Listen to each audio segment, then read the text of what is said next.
It's so nice to meet you. Nice to meet you. Congratulations on this film. The first thing I want to say is that this film offers so much more than what we see on the trailer. I mean, it's very culturally rich, it's politically relevant, and it kind of hits close to home. I mean, Puerto Rico has a similar backstory as Malta, so that was very interesting to me. It's very mature.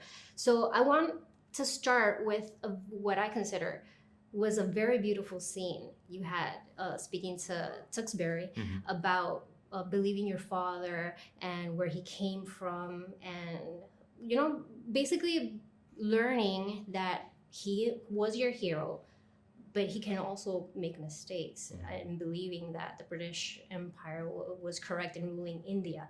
That really hit close to home. So what was it like filming with him, and what were the conversations like behind the scenes? This was a conversation that began many years ago when I was first approached to play the role.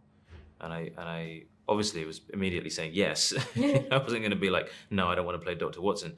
But I was curious to know, and discussing with Jack Thorne, our writer, what ideas he might have had for a potential third movie at the time. And he was already talking about these sorts of ideas about exploring a sense of colonialism as it stood at the time, because really the era in which these stories are set was kind of the height of colonialism. And but it was also that period where doubts were starting to creep in. People were starting to want to rise up against that. And he was very keen to explore that in some way. Wasn't entirely sure, obviously at the time, exactly how, but he wanted to make sure that this version of Watson related to that.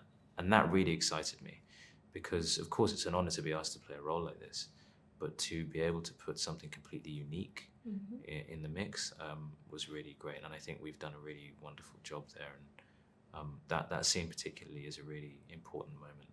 It is, which, like I said, it was a surprise for me, because I know that besides Puerto Rico, I mean, it's gonna hit close to home for a lot of people. A lot of people, yeah. A lot of people.